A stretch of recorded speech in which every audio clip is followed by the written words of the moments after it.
Can you even imagine what it's like to be frozen at minus 22 degrees Fahrenheit for 6 hours and still come back to life? This is the incredible story of Jean Hilliard, a woman who defied the laws of nature and returned to life after being thought dead. Welcome to Enchanting Facts. Get ready, because today we're diving into the amazing journey of Jean, who faced a brutal snowstorm and beat death. On December 20th, 1980, 19-year-old Jean Hilliard was just hanging out with friends in the backwoods of Minnesota, USA. On their way home, she got caught in a crazy snowstorm. Things got dire when the freezing cold made her car's engine fail to heat up properly, leading to a bunch of breakdowns. At one point, Jean lost control of the car, which left the road and ended up on a rural path. Even though she could have called for help, she thought she was pretty close to a friend's place and decided to leave the car and walk there. The problem? She was over 2 miles away. With hardly any warm clothes and surrounded by thick fog, her body just couldn't take it. And as she got closer to her friend's house, she passed out, fell into the snow, and went unconscious. She was found the next morning, about 6 hours later, by her friend Wally Nelson.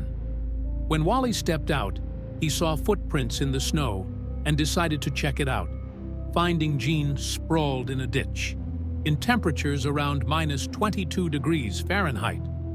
Wally described her as having stiff limbs, pale skin, and open eyes. She was frozen solid, like a piece of meat.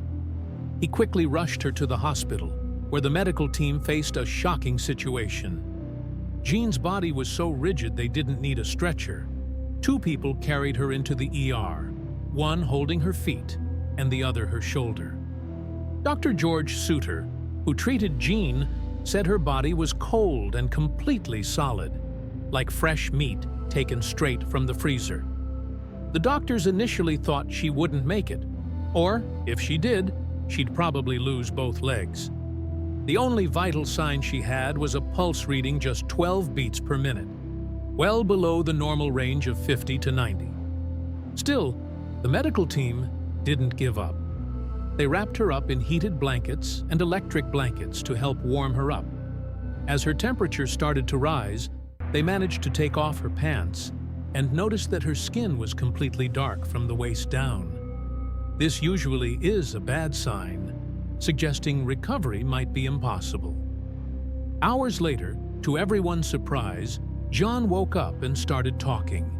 In the beginning, she found it hard to think clearly, but soon she was able to do simple things like drink water. She said the first week was tough, feeling like she had run a marathon without training, and she felt stiff and sore. Jean spent 7 weeks in the hospital being monitored and had to relearn how to walk.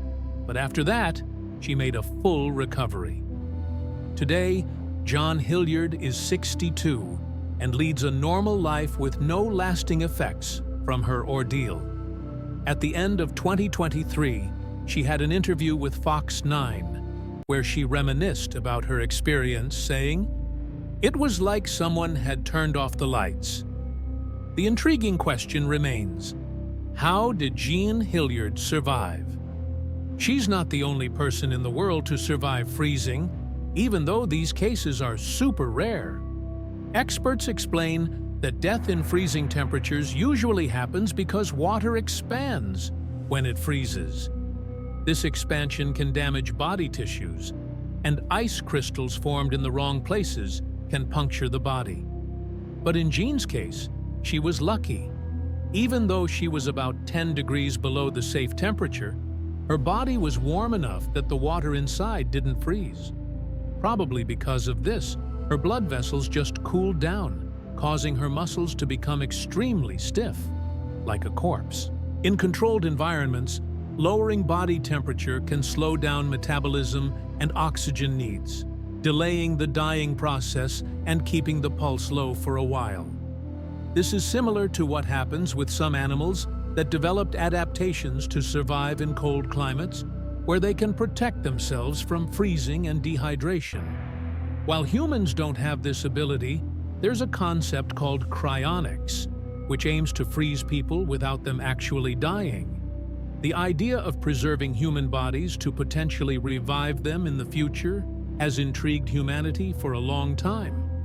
Cryonics, also known as cryogenic preservation, is based on the possibility of freezing the body at -320 degrees Fahrenheit, which would prevent cell deterioration and, in theory, allow future revival. This procedure is recommended for patients with serious illnesses that have no cure yet, where a person would be frozen and later revived when medicine has advanced enough to treat them. However, cryonics isn't applicable in cases of brain death, because the goal is to restore life with intact brain functions. Currently, human cryonics is only done in the US and a few European countries like Germany and Russia, where companies offer these services. The costs can vary a lot, depending on various factors like location, services, and storage. Prices generally range from $10,000 to $100,000. So, how does the process work? First, after clinical death, it's crucial to cool the body with ice as quickly as possible to prevent decomposition. Then, an anticoagulant is injected into the blood, and the body must be taken to a cryonics lab. During the trip, a machine simulates heartbeats to keep blood flowing. Once at the lab, all the blood is removed and replaced with an antifreeze solution to prevent ice crystals from forming in cells and organs, avoiding tissue damage and allowing for potential restoration in the future.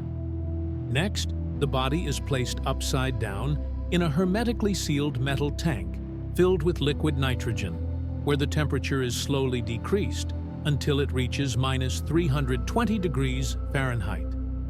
In this state, the body isn't exactly frozen, but vitrified, with body fluids in a state between solid and liquid, slowing metabolism and halting chemical changes after death. Cryonics is based on the idea that being legally dead doesn't mean being irreversibly dead. Right now, the biggest challenge with cryonics is reviving the body. Although successful experiments have been done on organs from animals, reviving whole bodies is still a massive challenge. Scientists hope that with technological advancements, they can develop methods to bring complete people back to life in the future. However, some people have already undergone cryonics. There are about 350 individuals currently frozen. One of the most notable cases is Ted Williams, a famous baseball player who passed away in 2002 and signed up to be cryogenically preserved after death, hoping to be revived one day. Another example is James Bedford, who was the first person to have his body cryopreserved after legal death in 1967. There's also Peter Thiel, co-founder of PayPal, who signed up to be frozen after he dies. Thanks for sticking with me through this chilling story. If you enjoyed what you saw today and want more cool, impactful facts, don't forget to subscribe to Enchanting Facts. Hit that notification bell so you won't miss our daily discoveries. See you in the next video.